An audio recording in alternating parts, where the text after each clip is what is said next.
What if you could build an airport from scratch? Where would the runways be? Where are the terminals? In this video, we will take a look at Denver International Airport and why their layout might be ideal. Let's talk aviation. If you enjoyed this video, remember to like and subscribe. This really helps the channel grow and makes it easier for others to find. Denver, Colorado is located in a great spot for an airport hub, right between the east and west coast of the United States and still within easy reach from Europe. The first airport in the city, Denver Stapleton, opened in 1929 and became one of the largest in the US.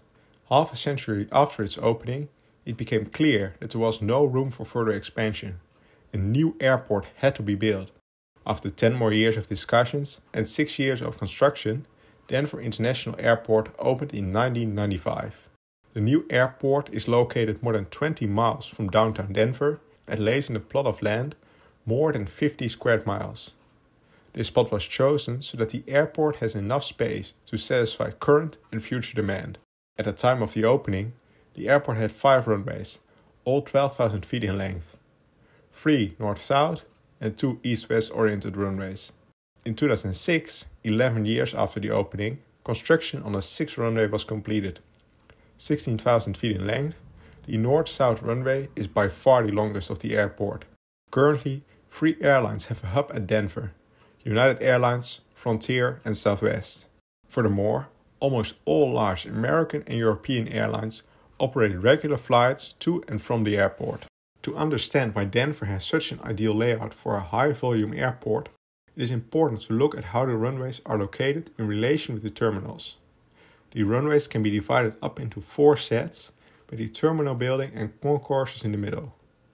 Runways 1634 in the northwest, runway 826 in the northeast, runways 1735 in the southeast, and last but not least, runway 725 in the southwest. Under visual flight conditions, which occur more than 90% of the time at Denver, there are 2 main configurations used.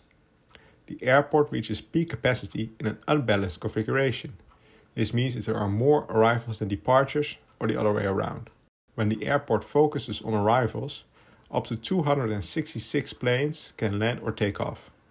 If there is a focus on departures, this can be increased to almost 300. Most of the times, the runways 16 left, 16 right and 17 right will be used for arrivals, and 8, 17 left and 17 right for departures. If needed, runway 725 will be used for arrivals or departures. Now the big question, why is this ideal? As mentioned before, the gates are located at the center of the airport. This means that inbound planes landing on runway 16 will be almost right at the gate, as it is located at the end of the runway. The same goes for outbound planes. When they depart from runway 17, they won't have to taxi too long to get to the start of the runway. Next to this, a closer look at the taxiways learns that there is no need to cross any runway to get around the airport.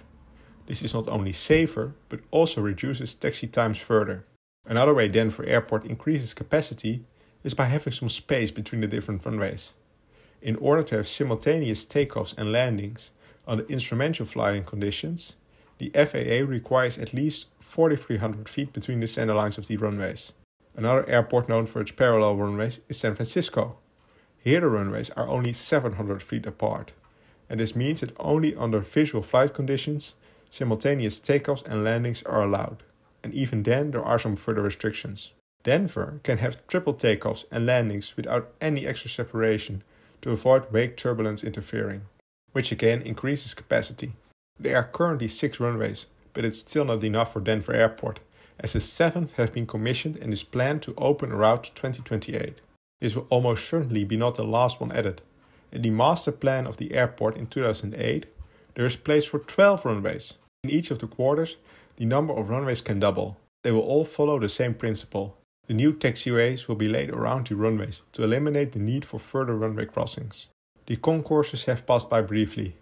They also have some handy features. The so-called midfield configuration means that the planes do not have to go around the concourses, but can taxi between them to get to the other side of the airport. The passengers go underneath the taxiways to get to their gate. Like the runways, this layout also comes in handy when there is a need for expansion.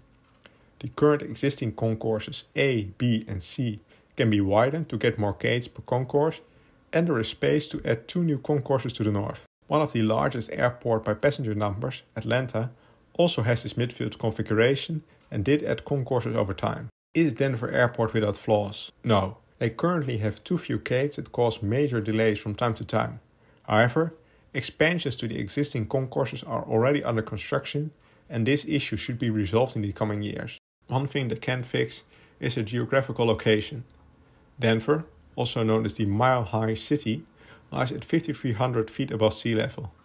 This means that the air is thinner, thus making it harder for takeoff.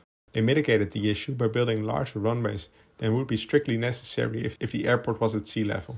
What are your thoughts about Denver International? Have you ever been there? And if so, how was your experience? Do you think that it could be improved, and how? If you have any other thoughts on what the ideal layout for an airport should be, feel free to let me know in the comments below. I look forward to hearing what you believe is the ideal layout. Thank you for watching, and please consider subscribing to Let's Talk Aviation.